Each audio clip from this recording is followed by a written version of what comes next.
दोस्तों आज हम करेंगे unit 1 introduction to guidance and counselling, जिसका पहला पॉइंट है गाइडेंस एंड काउंसलिंग की डेफिनेशन और उसके एम्स। मार्गदर्शन और परामर्श, परिभाषा और उद्देश्य। तो आइए करते हैं डेफिनेशन, परिभाषा। Guidance is the process of helping individuals make important choice in life. मार्गदर्शन एक ऐसी प्रक्रिया है जिसमें व्यक्ति को जीवन में महत्वपूर्ण निर्णय लेने में सहायता की जाती है। अब आइए counselling.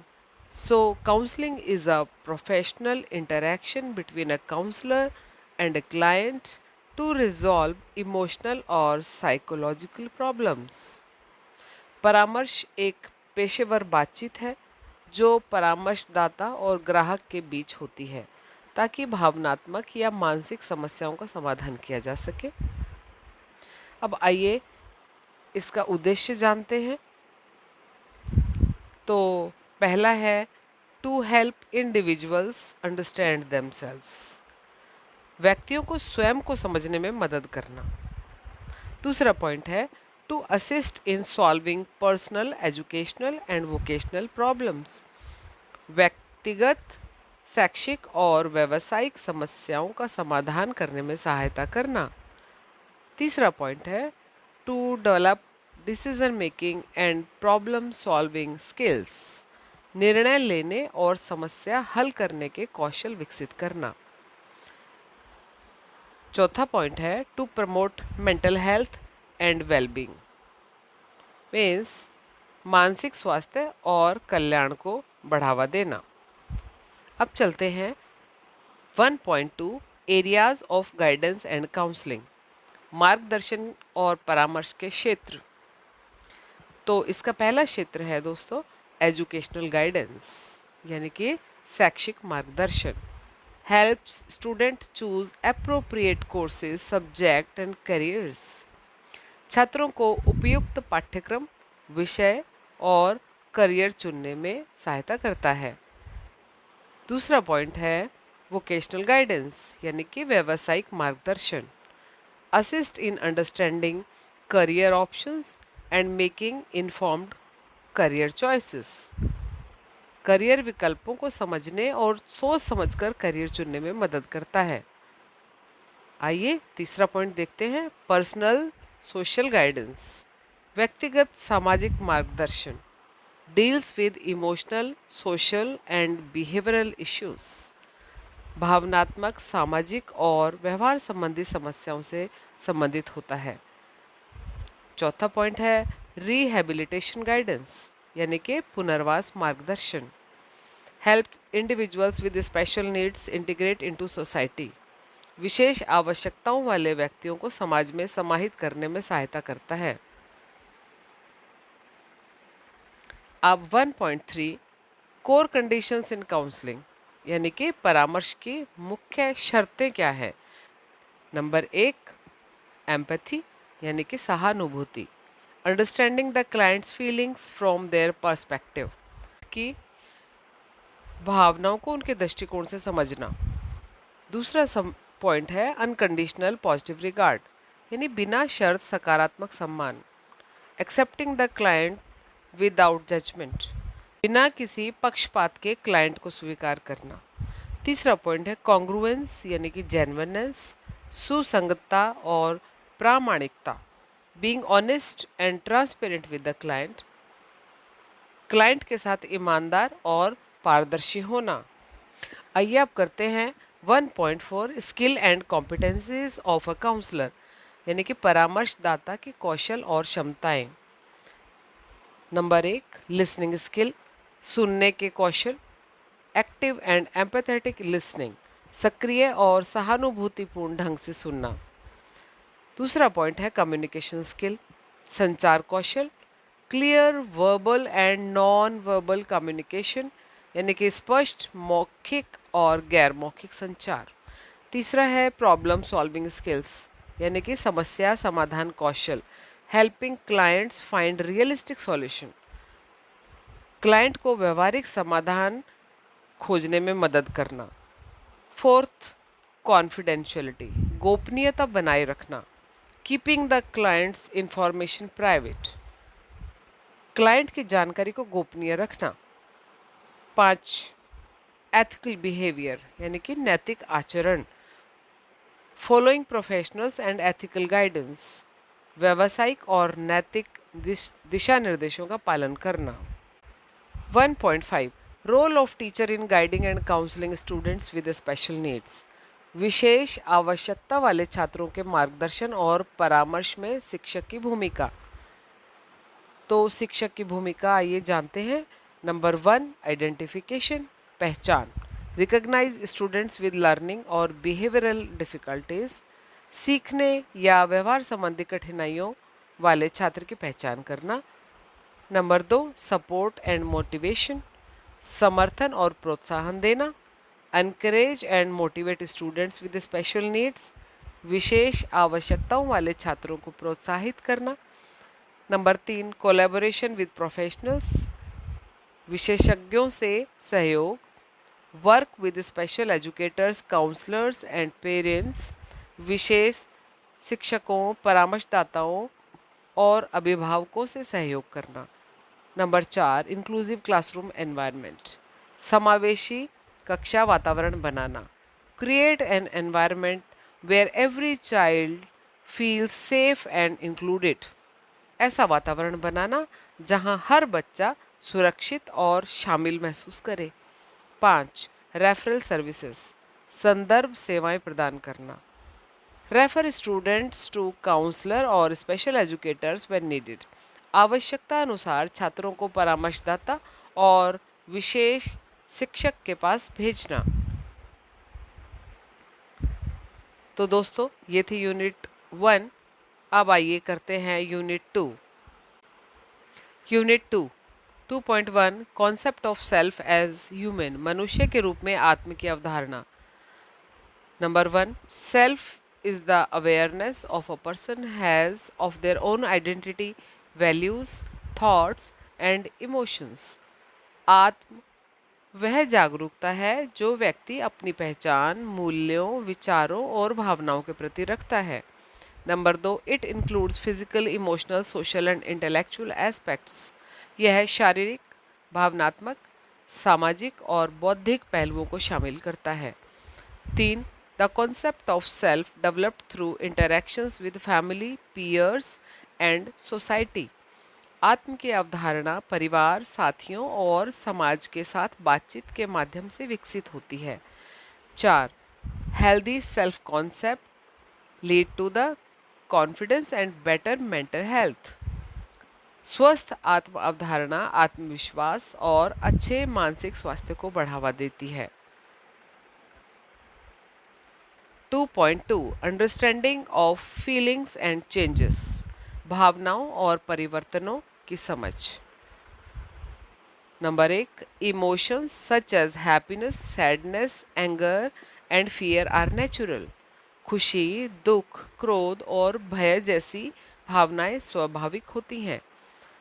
2, children must be taught to recognise and express their feelings, बच्चों को अपनी भावनाओं को पहचानना और व्यक्त करना सिखाना चाहिए। 3, adolescent go through physical, emotional and social changes, किशोरावस्था में बच्चे शारीरिक, भावनात्मक और सामाजिक परिवर्तनों से गुजरते हैं। 4, helping children manage emotions boost their self esteem, बच्चों को अपनी भावनाओं को संभालना सिखाना आत्मसम्मान को बढ़ाता है।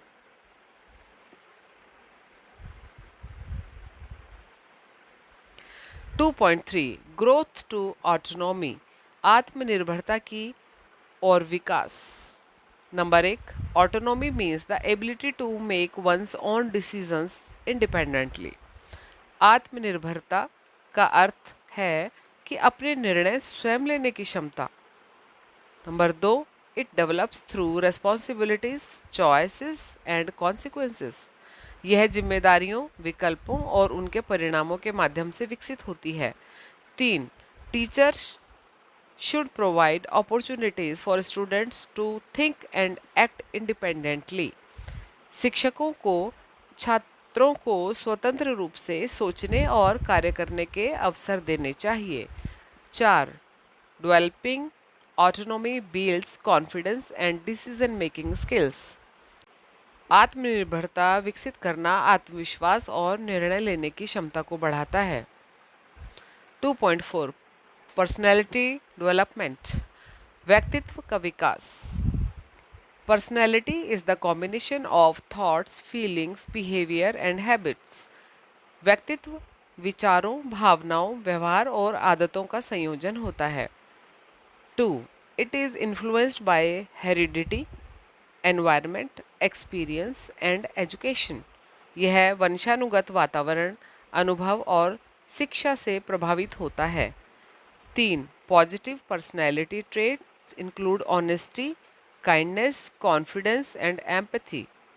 सकारात्मक व्यक्तित्व लक्षणों में ईमानदारी, दयालुता, आत्मविश्वास और सहानुभूति शामिल हैं। 4. Activities like role play, group work and story telling help in personality development. Role play, समूह कार्य और कहानी सुनाना जैसी गतिविधियां व्यक्तित्व विकास में सहायक होती हैं। 2.5 role of teacher in developing self esteem in children. बच्चों में आत्मसम्मान विकसित करने में शिक्षक की भूमिका। नंबर 1 एनकरेजमेंट एंड प्रेज, प्रोत्साहन और प्रशंसा। Recognise and appreciate students effort, छात्रों के प्रयासों को पहचानें और सराहें। Number 2 create a safe and respectful environment, सुरक्षित और सम्मानजनक वातावरण बनाएं। Allow students to express themselves freely, छात्रों को स्वतंत्र रूप से व्यक्त होने का अवसर दें। 3 अवॉइड नेगेटिव लेबलिंग, नकारात्मक लेबलिंग से बचें। डू नॉट क्रिटिसाइज और कंपेयर स्टूडेंट्स हार्शली, छात्रों की कठोर आलोचना या तुलना ना करें। 4 एनकरेज पार्टिसिपेशन, भागीदारी के लिए प्रेरित करें। Let every student take part in classroom activities, हर छात्र को कक्षा की गतिविधियों में भाग लेने दें। 5 इंडिविजुअल अटेंशन, व्यक्तिगत ध्यान देना। Understand each child's strength and area of improvement, प्रत्येक बच्चे की ताकत और सुधार के क्षेत्रों को समझें। दोस्तों, ये थी यूनिट 2। अब आइए चलते हैं यूनिट 3 की ओर। Guidance and counselling in inclusive education. 3.1 current status with reference to Indian schools. भारतीय विद्यालयों में मार्गदर्शन एवं परामर्श की वर्तमान स्थिति। Number 1 lack of trained counsellors in many Indian schools, कई भारतीय विद्यालयों में प्रशिक्षित परामर्शदाताओं की कमी है। 2 inclusive education is being promoted under RTE act and NEP 2020, शिक्षा का अधिकार अधिनियम और नई शिक्षा नीति 2020 के तहत समावेशी शिक्षा को बढ़ावा दिया जा रहा है। 3 most schools lack structured counselling services for students with special needs, अधिकांश विद्यालयों में विशेष आवश्यकता वाले छात्रों के लिए संरचित परामर्श सेवाएं नहीं हैं। 4 teachers often play a dual role as educators and informal counselors, शिक्षक प्रायः शिक्षक और अनौपचारिक परामर्शदाता की दोहरी भूमिका निभाते हैं।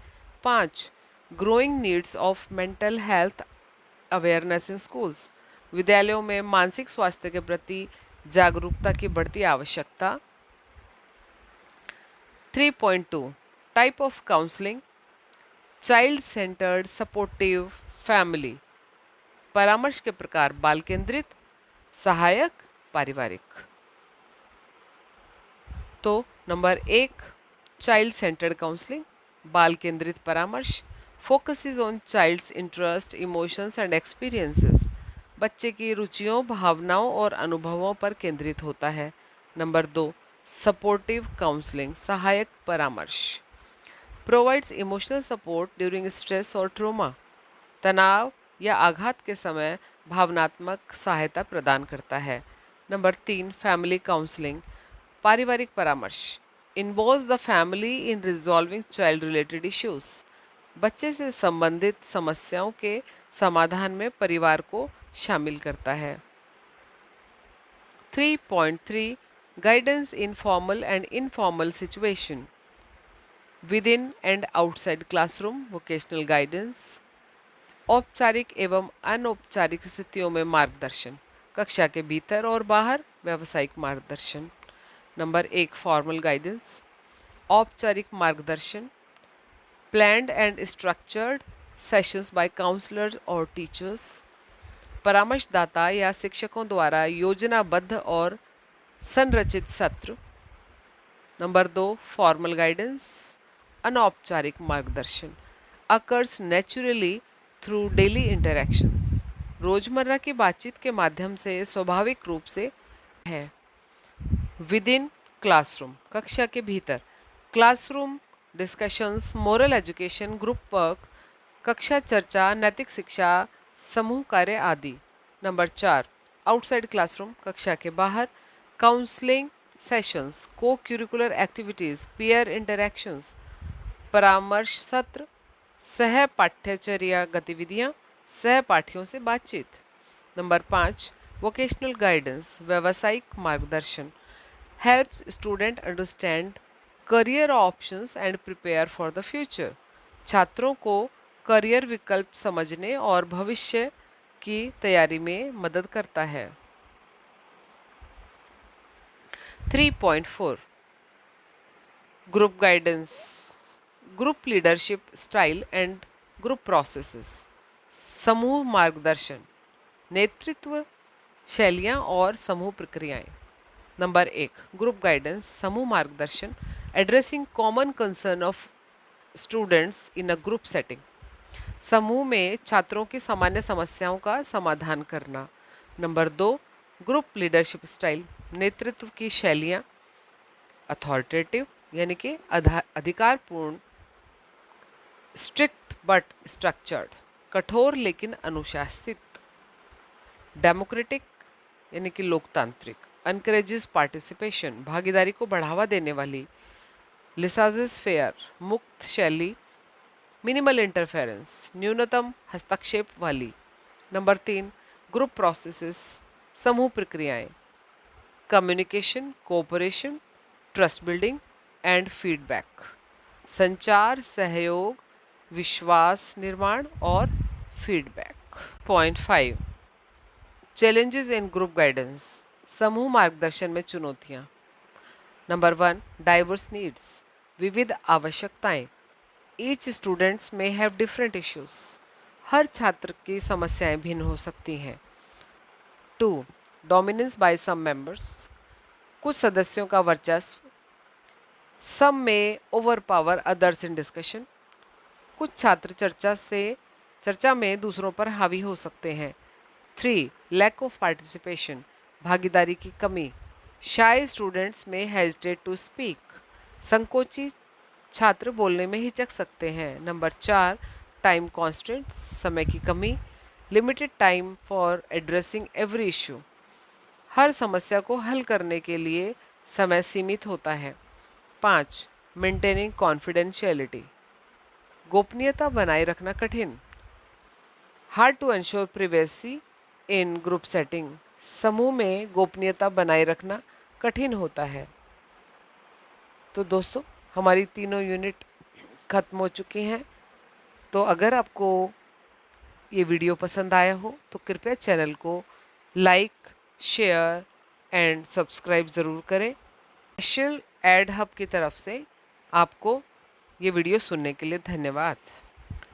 और हाँ दोस्तों, कमेंट करके ज़रूर बताएं अगर आपको इसमें कुछ कमी नज़र आई हो, ताकि हम अगला एक बहुत अच्छा और इम्प्रूव्ड वीडियो आपके सामने ला सकें।